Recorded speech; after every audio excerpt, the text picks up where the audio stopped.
Hello, this is a Monday's edition of The Brief. I'm Jessy. Chahal, thanks for being with me. Now, in this edition, I'll be speaking to political analyst Dr. Owi's son on the upcoming Melaka Polls. And as usual, to Nordin Abdullah, our crisis management guy, will join me shortly on the crisis brief segment as well. Lots of things to unpack today. Let's begin with what's been happening at the Parliament. For now, we know that some timelines in terms of the Parliament sitting, the second meeting of the fourth session of the 14th Parliament, in fact, opened today. It will go on for the next 32 days, right up till December 16th. Now, from the Parliament, what we know, as in some latest updates, is that a motion to annul the emergency ordinance has been tabled in the Dewan Rakyat by the Minister in the Prime Minister's Department of Parliament and Law, Datuk Seri Dr. Wan Junaidi Tunku Jaafar. Now, the Prime Minister will propose the annulment of the emergency ordinance, which includes the Emergency Prevention and Control of Infectious Diseases amendment, of course. This takes us back to when the MCO was firstly announced and when we learned of the enactment of the emergency ordinance at that point as well. Well, still with the Parliament, the Minister and the Prime Minister's Department, Dr. Sri Datuk Seri Dr. Wan Junaidi, excuse my tongue is catching up with me. Well, the government, he says, will not interfere with investigations by authorities if there is a report against any party or individual at this point in the Pandora Papers leak, which has claimed to contain confidential financial files of several prominent figures in the country. Now, currently, the MACC, or the Malaysian Anti-Corruption Commission, is in the process of obtaining more information on this leak. Now, they're also holding discussions with other agencies, including Bank Negara, to coordinate investigations.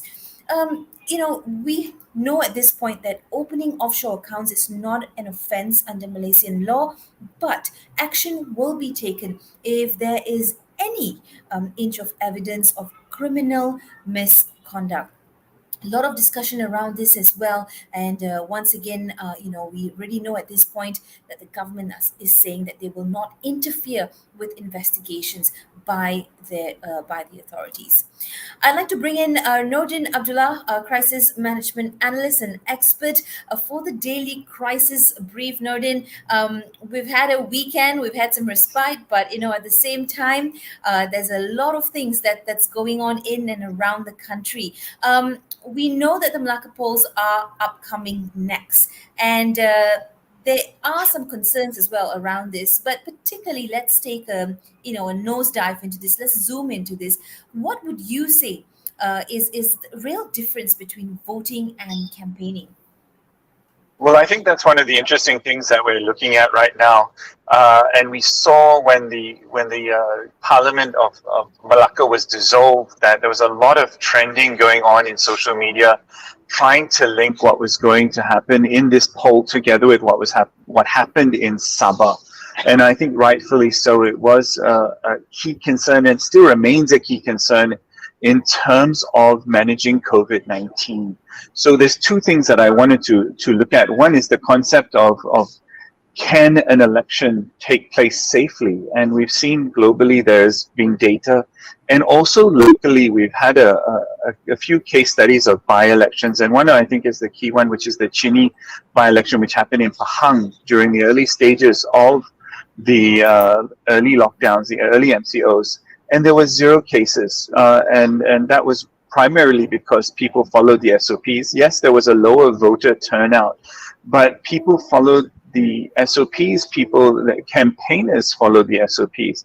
But now, with what YB Khairi has mentioned over the weekend, that there will be no social gatherings around campaigning, because I think one of the key crisis points in Sabah was the failure of people to follow SOPs from all sectors. So that is actually the crisis point, not the polling itself. When we look at the actual activity of polling, it's very similar to going and getting vaccinated, because you spend 45 minutes, an hour in a line, and then that line, you go into a room and you do something for about 15 minutes. So okay, I just want to jump in here though. while the health minister is trying to perhaps prevent a crisis from happening with the ban of any sort of political gatherings in light of the upcoming Melaka polls, this decision has been slammed by UMNO and the opposition as well. They are saying it's unfair and this will deprive them from reaching out to voters on a personal level. So how do we work around this? Well, one of the things I would like to draw attention to is the internet penetration of Malacca compared to the other states, and especially when we look at what happened with Sabah. There's a massive and a very high internet penetration. So communications, and especially social media communications, is going to be incredibly important during this Malacca state election. So it's a question of whether or not democracy has been put on hold or in any way stopped. And that's why I'm saying the fact that the polls are going ahead, we tick the box in terms of, yes, democracy is continuing. Whether or not it's done in the same way as we're used to, the question is, can an election safely be taken place? The answer is yes. Whether or not campaigning can continue as normal, the minister has made a decision under the Act 432, which is in his power to do so under Malaysian law and Malaysian constitution. So while there may be people upset with it, it's far better that we have the election as opposed to postpone it and or have an election that is dangerous and lose people's lives over it. So I think all in all, it's about compromise. All in all, it's about getting the right decision at the right time based on the facts at hand. And I think the minister has proven time and time again that he is data driven in his decision making and also shares that data with the general public. And so he's got the street credibility in terms of data management and crisis management. I think we need to look at how this will change the way the campaigning will take place.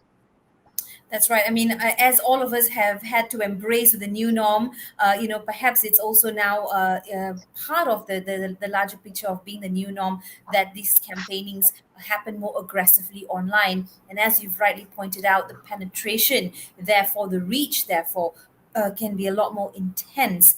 How do you foresee, though, the next quarter, or rather the final quarter of this year as we close in and try to, sort of come out of this pandemic phase as well, and on the back of the National Recovery Plan, also knowing, Nordin, that in just a few days the budget 2022 will be tabled?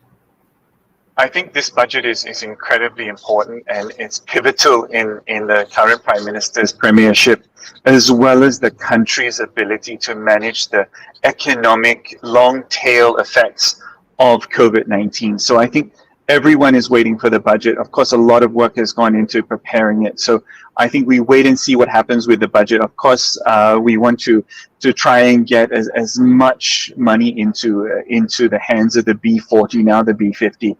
At the same time, we need the economy to kick up, and for that, it's about empowering SMEs and empowering the larger corporations within the Malaysian context to be able to really drive the economic numbers that will foreshadow the economic recovery that we require.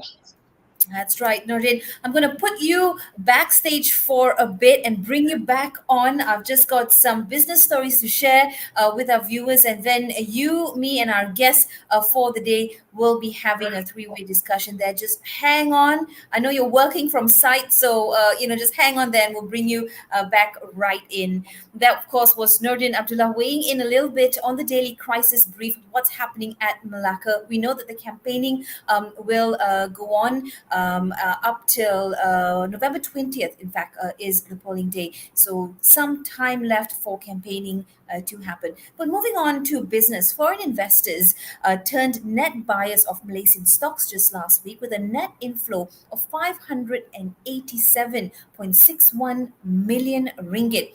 Now, the MIDF research said earlier today in its weekly fund flow report that this was the third week of net buying by foreign investors in Bursa Malaysia. Apparently, as the market reopened just last week on Monday, local institutions and retailers were net sellers, amounting up to 215.79 million ringgit and 22.20 million ringgit respectively.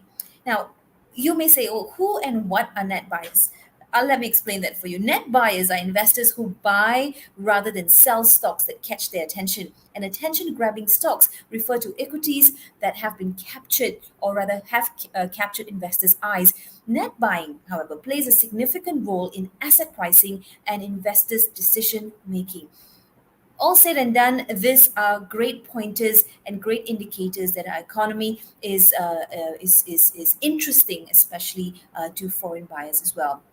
Still with the Bursa, its key index opened lower but turned higher soon after lifted by selected heavyweights at 9:05 a.m. The benchmark FBM KLCI gained 3.67 points to 1,591.75 from Friday's close of 1,588.08. It opened 1.31 points easier at 1,586.77. Melaka Securities in Red Berhad says that the local burst might continue to trade sideways for the week amid the dearth of fresh leads as investors awaited details on the upcoming and impending budget 2022 that will be tabled later this week on Friday. And the Melaka election will be without the usual fanfare of ceramah and mass rallies, as I've just discussed with Nordin as well. And as we know that the health minister has banned all political gatherings in the state over COVID-19 concerns. Now, according to the health minister, Khairi Jamaluddin, he says the ban on election-related gatherings takes effect today until November 27th. And he adds that the Election Commission will be announcing the SOP for the state election very soon. However, it will only take effect during the official campaigning period. Now, let's look at those dates as well. Nomination day will be on November 8th for the Melaka Polls. Polling day is set for November 20th.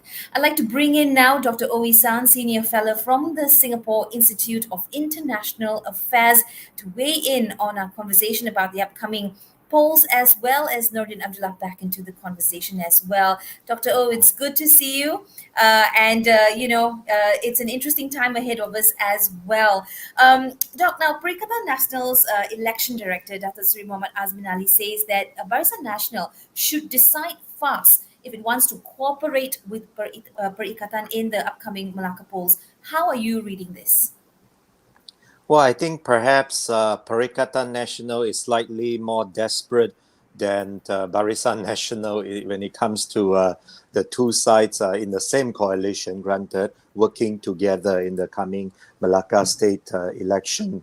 And that is because I think UMNO especially, but BN in general, they have a rather upper hand in the coming general election, whereas Perikatan Nasional, they are, well, I think at best they could play the role of, for example, election spoiler in terms of dividing or splitting some of the votes which would have gone to, for example, UMNO and so on. So what Azmin Ali just said is essentially, a clarion call to BN saying that if you would not like us to split your votes, then you better work with us and perhaps allocate a few seats for us to run, because I simply cannot see how Bersatu could win any seats at all in the coming state election, because I think last round if they have won, they did win some seats, but it was under the Pakatan ticket, and now of course those voters would go back to Pakatan, right? Whereas they are yet to make any inroads into UMNO's strongholds. Yeah. All right. Well, let's look at what some analysts are saying as well. They say the Melaka polls will likely see a clash between major political parties to win rural and the Malay votes. Some might say that that's already a given, Doctor. What are the unseen dark horse scenarios that we need to take into consideration at this point? Nordin, feel free to weigh in as well. Well, I think it's mainly PAS. It's not so much, to me at least, Bersatu, but PAS. If PAS were to sort of wedge in and become a third candidate, or if they don't, they are supporting, let's say, Bersatu, then it would create certain upsets on the UMNO stronghold seats, because then Bersatu, with the help of PAS, may be able to split enough votes such that the other side, namely Pakatan, may be able to squeeze by. So I would see the role of PAS to be a very important one in this general election. Yeah, even though they may or may not send out their own candidates. Yeah. One of the things I would want to ask, especially you, Dr. O, is Mm-hmm. how do you see the campaigning being different now that the game has changed? I mean, I don't think it's something that is terminal, but what do you see now as those parties that have better communications strategies? And are there fence sitters that will be swayed by either of the communication campaigns that roll out? What's your thoughts there? Well, traditionally, there are, shall we say, three interrelated clusters of propaganda and campaigning, right? You have all these posters and billboards on the roadsides, and then you have, well, nowadays the banned meet the people sessions or charamas and so on. And then you had the online or telephone type of communications, right? So if you are banning this sort of charamas and meet the people sessions, then you would have to, put more work on the roadside banners and billboards, as well as, for example, not only the online charamas, but also good old-fashioned like sort of phone messages, right? In order to get your message through. So you would need to be more creative, but of course it could be done. In fact, it might save you a bit of money, because then you don't have to organize this sort of huge gatherings here. All right. Now, according to the health minister, effective today, the Melaka election will be without the usual fanfare. There will be no charamas, mass rallies, as you mentioned, Dr. Aban. Social media is now going to be a buzz. What would be some of the concerns with regard to campaigning online? Because I want to take both your attention to what was said earlier today by some other analysts as well. They say the ban on political gatherings in these state polls will perhaps be or can be likened to an acid test to the run-up of the Sarawak state polls and the coming general election, although we don't know really for sure or for certain when that is. But that really does perhaps give us some indication as to how campaigning online is going to be. Any observations or insights there, Doctor and Nordin? Well, Well, yeah, Well, you go ahead go ahead. first. Go ahead. Go ahead. No, so one of the things I'm thinking of, one of the key crisis points that we're thinking about is misinformation, and I think this is one area that we will look to see and how the different campaigns will manage the misinformation campaign, and I think that is one of the key areas that we will see. In terms of that and other issues that will be weaponized either in the media and social media, we're seeing an increased use of groups such as WhatsApp groups and Telegram groups, where the echo chamber is being able to create within those groups that are definitely going to vote for one side or the other. The question now is, who are the fence sitters, and how are the different campaigns going to influence them to vote either way? And I think that is really in the management of messaging, I think going to be that interesting foreshadowing of future elections. Dr. O? Well, if you look back to the 2018 general election, you will notice, for example, those huge charamas with tens of thousands of people attending, typically organized by the Pakatan side. When they stream these charamas online, similarly, they will attract viewers to the tens of thousands, right? So indeed, I think you'll be, I don't think it make a difference for urban voters, whether you hold these charamas online or physically. But in terms of rural voters, whereby they might need some sort of, physical sight of the candidates, they might need some sort of physical, like in olden days, shaking hands. Well, not so olden days. Well, sort of. People nowadays don't shake hands anymore, right? Pre-COVID, Yeah, yes, that's before right. COVID, the BC. Pre-COVID days. So it would be, I think, for the rural constituencies, it will prove a little bit challenging. It's not impossible, but it is challenging. Yeah.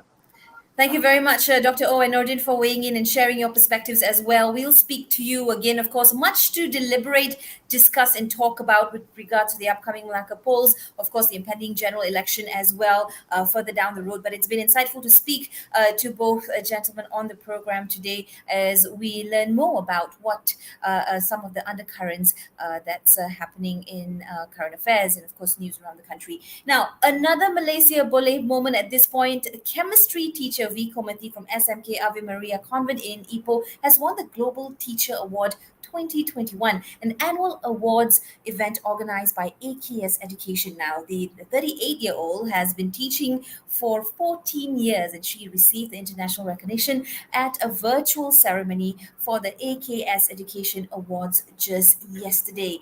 Doesn't matter where you come from or what you do, but as long as you have passion and heart and commitment, dedication, you will be duly rewarded. Here's a quick news in brief. A total of 124,540 COVID-19 vaccine doses were administered nationwide as of yesterday. 94.6% of the country's adult population at this point are fully inoculated, while 95.1% have received at least one dose. I read these numbers out daily, and I'm happy to report that it's showing a more stronger number each time as well. Health Ministry Kari Jamaluddin will be leading a Malaysian delegation to the 72nd World Health Organization Western Pacific Regional Committee meeting in Himeji, Japan. Now, among the issues that will be discussed during the meeting, of course, primary healthcare and then COVID-19, school health, technical program development report, as well as coordination and leadership efforts as well. Now, the operation of educational institutions under the Ministry of Education in Johor and Terengganu, we know now at this point, will begin November 7th onwards. According to the Ministry of Education, the operation will involve admission of Level 1, which is Year 1, 2, and 3 primary school students, as well as Form 3 and Form 4 secondary school students. And in Pahang, it's Menteri Besar Datuk Seri Wan Rosdi Wan Ismail says the National Physical Planning Council has basically agreed with Pahang's government to plan a bill or rather have agreed with the government's plan to build a new international airport. Now, the state government was asked to conduct an in-depth study on the project, which would be part of the state's plan to develop an aerospace city come year 2050. And moving on, a snapshot of what's happening internationally. Myanmar junta says a UN rights report on country incitement to violence. They have labeled the United Nations' latest report on the nation as an incitement to violence and accused the body of interfering in its international or rather internal affairs. The Southeast Asian nation has been in chaos since February coup, with more than 1,100 people being killed in a crackdown on dissent. Now, the UN said it feared an even greater human rights crisis amid reports that tens of thousands of troops and heavy weapons were being moved into certain regions. And in Indonesia, according to President Joko Widodo, Indonesia will gradually reopen parts of the country as their COVID-19 vaccination rates get above 70%. He's also added that Southeast Asia should start loosening travel restrictions, including vaccinated lanes for inoculated arrivals with negative COVID-19 tests. ASEAN leaders will meet virtually in a regional summit beginning tomorrow. However, it's not clear at this point who will represent Myanmar at that meeting, as ASEAN foreign ministers decided to sideline the leader of junta government just last week. And as Iran's nuclear talks with the West have stalled, economic sanctions are imposing a strain on imports, and the country's clothing industry is among those that are badly being affected. Clothing retailers and manufacturers used to rely on imports, either in the form of fabrics from Turkey or off the peg Western brands. Now, due to the difficulties in market access, many manufacturers have turned to local producers, opening up opportunities for fashion-minded Iranian manufacturers. And let me take you down to what's trending in, or rather on Twitter, as we know it here in Malaysia, Twitter Jaya. If you're a fan of the Friends sitcom of the 90s, you will remember Gunther, who worked at the cafe, or the actor played, of course, this memorable side character. He has sadly passed on at the age of 59 of prostate cancer. And closer to home, we lost yet another talent in director and screenwriter Muhammad Khalid, famous for working on iconic movies like Puteri Gunung Ledang and Hantu Kak Lima. He sadly passed away yesterday due to a heart disease. He was 58 years old. And the world's been talking about Liverpool's 5-0 trashing of Manchester United last night. Praise is also coming in for Mohamed Salah, who became the first player in Premier League history to score a hat-trick at Old Trafford. And moving on to entertainment, Ed Sheeran is trending on Twitter after he announced he has tested positive for COVID-19. This comes after Saturday Night Live in an announcement announcing him as a guest on an upcoming show. Well, that's all for today on this edition of The Brief. Before we end, I want to draw your attention to the International Artists Day, which is today. Take this opportunity to support our local artists by booking commissions or even buying their artwork. I'm Jessy Chahal. Thanks for watching.